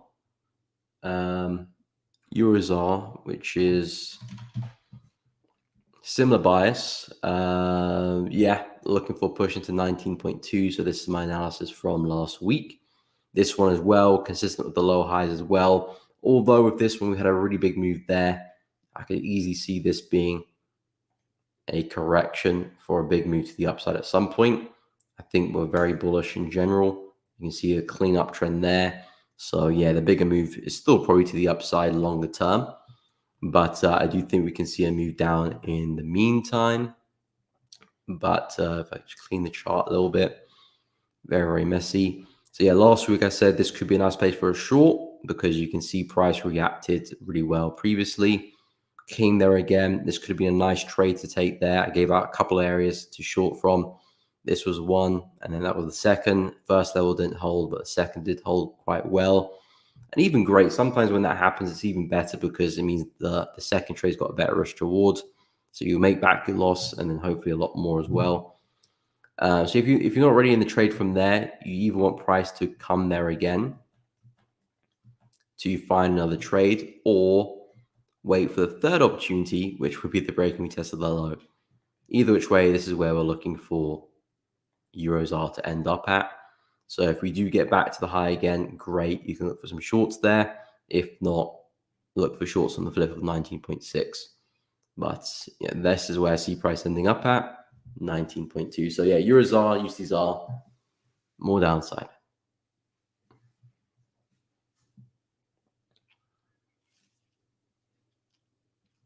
Robin, what's up? My vacation. I didn't go on holiday. Thursday, Friday, I had some difficulty streaming, so that's why I didn't stream Thursday, Friday. But I'm not on vacation. But I'm doing good. Hope you're well too. M Brown, US 500 can only occur like this in Forex, and Forex not futures. I mean, I don't trade futures, so I don't really have much to say about futures or much experience with futures. I've never traded it, never looked at it in my life. Only Forex. Hey, appreciate that, Robin. That's a beautiful, beautiful message there. Dear traders, please subscribe and share and like this wonderful channel where knowledge is shared at free of cost. Beautiful, beautiful words there. Yeah, guys, if you are enjoying the stream, please be sure to show some love, drop a like if you haven't done so already. Appreciate everyone who has subscribed to the channel. Hit the bell so you don't miss out on any streams uploads in the future. And of course, share it with a friend who's also interested in trading or might not be, but maybe you just want to share it with them. I do appreciate all the love. What about the new prop firm? How many accounts we can purchase in one? Well, effectively, you can purchase as much as you want. But at the moment, the max funding capital will be 200K with my firm. But if you want to buy, 10, 20K accounts, you can do that if you want. There's not much stopping you from that, but it might be a bit awkward to trade 10, 20K accounts. But yeah, the max funded you can have is 200K at the moment.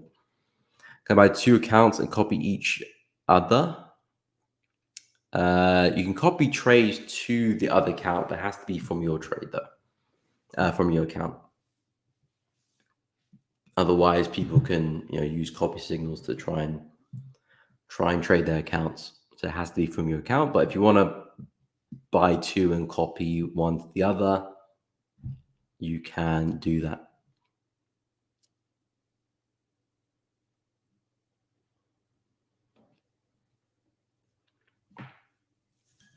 Game City. Oh, what is up? Robin 2.0. Is that a new YouTube channel? Bitcoin, I missed that. My bad. I will take a look at Bitcoin. You said you bought Bitcoin at 50K. Really nice buy. 50K is pretty much at that wick there. So yeah, what's the plan with your trade then? What's the plan for your trade at FTJ? Because I like the channel the market is moving in. We're respecting the low pretty well, respecting the high pretty well. And now it looks like the market is slowly moving back to the high of the range. This could just be a big flag pattern, if you will. Lovely impulse here. Price is correcting itself, and we could be seeing another impulse, another big breakout. And if we do see price break the high here, that's what I'm expecting it to be. So there could be some really nice buys for a retest there and try and take that on. Bitcoin, I do like to the upside, but we need to break the high. If not, if we just see price push up again, it could just be a repeat of what we've been doing previously. Respect the high, push down, respect the high, push down, respect the high, push down. So we do really need to see price break through 68K roughly for us to really get the ball rolling. Otherwise, Bitcoin can push right back down. So if I was in your position with the buy at 50K, I would be looking at 60K as a place to take off some positions, pay myself a little bit. It's been a lovely move back to the high there. I would still hold positions on just in case we do get that breakout. But I would also be looking for some re-entries on the retest there, because that breakout and that retest is a whole separate trade in itself, and that could be a really nice run there too. But there is a world where Bitcoin does get the breakout and things look good and we push on. There's also a world where Bitcoin doesn't get the breakout, respects the high, and just keeps doing what it does here and comes back down. So that's the reason why I want to pay myself, just in case we do that. At least I'm locking in some gains at the top. But yeah, it's been a lovely move for Bitcoin in this channel. It's been up and down, up and down. Next time we approach this area, we'll see what happens, see what type of rejection we get, or do we just get a big candle breaking the high? If so, we could be looking at a breakout. If not, maybe we'll push him back down. So keep an eye on 68K. I think that'll be a make or break. But for now, we're still kind of comfortably in that channel.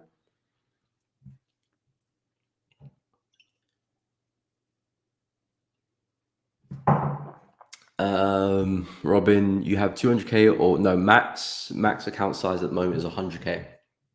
You can buy 2 100Ks and that will give you 200K. But the max offering challenge size at the moment is just 100K. So yeah, if you want to buy 2, you can do. Again, in terms of the details, costs, the rules will be getting out to the public close to the launch. But the cost is pretty much similar to the rest of the industry. But in terms of the rules, the costs, all the finite rules, you'll be seeing that on our social media coming up to the launch. So I don't want to give anything away just now, but there will be a 1-step challenge, 2-step challenge, 3-step challenge, 100K account, 50K account, 20K account, 10K, 5K. We could be looking to add more to that, But I think for the launch, that's what we're just going to keep it as, and then we'll see what people want. Maybe we'll add some more challenge sizes. But each one will have a 1-step, 2-step, 3-step challenge, and we'll be posting more information on social media about the rules. And of course, I did drop the landing page for our Elevating Traders prop firm. Let me just pin that. Where you can drop your email, and there'll be some discount opportunities as well if you guys are interested.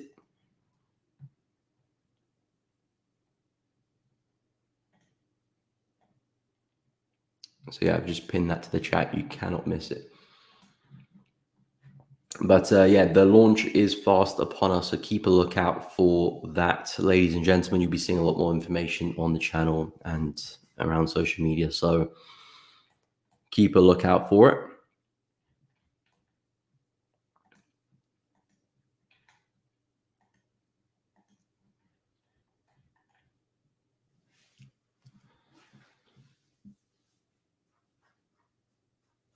Have the knowledge, don't have the money, trade big. I hope your firm could last long to build our career. That's the goal, my man. That's the goal.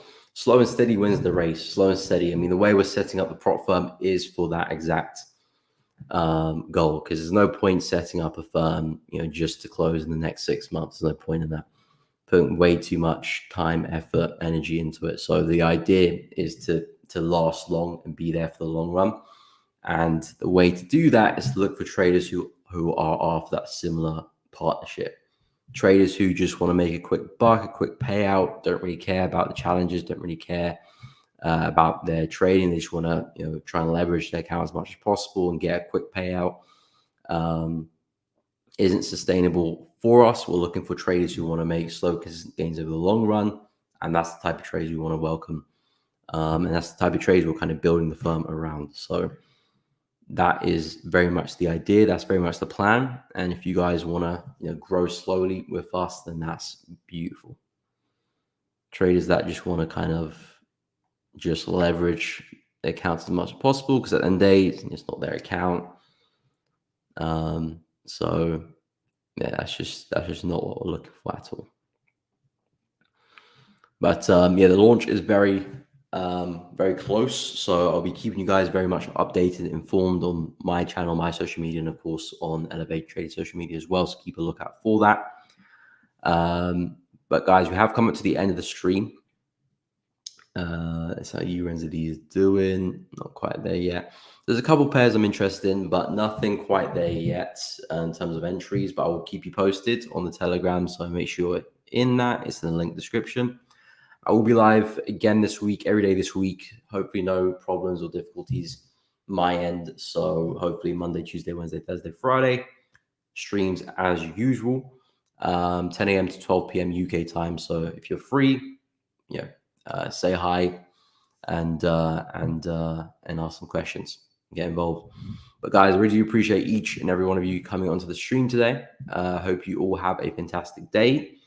On your way out, please be sure to drop a like and subscribe if you haven't done so already, and hit the bell so you don't miss out on any uploads in the future. Thank you to my moderators for helping out as well. Everyone else, really do appreciate it. Thank you for tuning in. And guys, have a wonderful day, wonderful Monday, and I'll catch you all tomorrow.